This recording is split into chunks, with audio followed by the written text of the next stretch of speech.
Christina Mavridis, 28 ans, est attachée de presse. Sa spécialité, la mode. Aujourd'hui, c'est une date marquante pour elle. Dans quelques minutes, le défilé de l'un de ses créateurs va commencer, l'aboutissement d'un long travail. Pour réussir dans son domaine, Christina a suivi un parcours quelque peu atypique. Donc pour devenir attachée de presse, pour le secteur mode en particulier, soit on fait une école de communication générale, soit on fait des écoles de mode, donc management de la mode ou stylisme. Moi j'ai choisi de faire du stylisme au début et pendant ces 3 années d'école, j'ai monté le bureau des étudiants. Donc c'était vraiment un travail d'attachée de presse au sein de l'école pour les étudiants et c'est grâce à ça que je me suis fait repérer. Chaque jour, Christina sensibilise les médias au travail de ses créateurs. Pour cela, elle s'informe constamment. L'un de ses outils, la revue de presse. Une revue de presse, c'est regarder tout ce qui se fait dans la presse actuellement.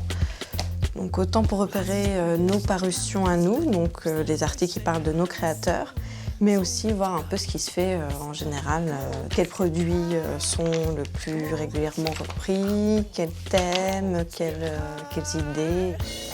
Pour s'assurer des parutions dans les magazines, Christina envoie des tenues sélectionnées aux stylistes photos et aux rédacteurs de mode.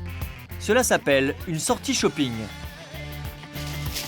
Donc voilà, moi j'ai préparé ma robe pour le shopping. Je vais mettre une feuille dedans qui s'appelle sortie presse, qui reprend en fait toutes les informations concernant ma robe, concernant le prix et concernant l'endroit de livraison et la date de retour. Mais pour faire connaître les créations d'un styliste, rien de tel qu'un défilé.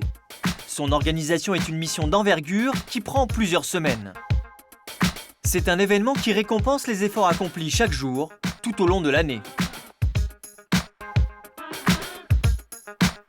On va commencer le défilé dans moins de 5 minutes, donc c'est les derniers, il faut placer les dernières personnes qui arrivent, faire vite. Il faut que les premiers rangs soient remplis et tout ce qui peut se voir sur les photos et sur les vidéos.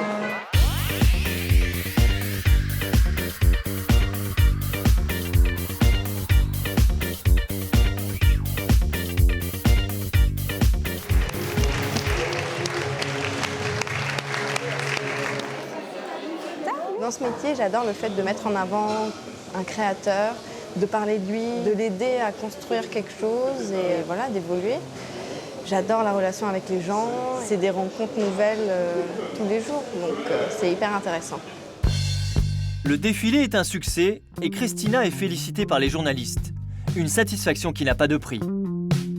À ses débuts, Christina gagnait 1 200 € net, un salaire qui ne cesse d'augmenter et qui pourrait s'accroître encore si son talent la pousse à travailler pour des grandes marques de luxe.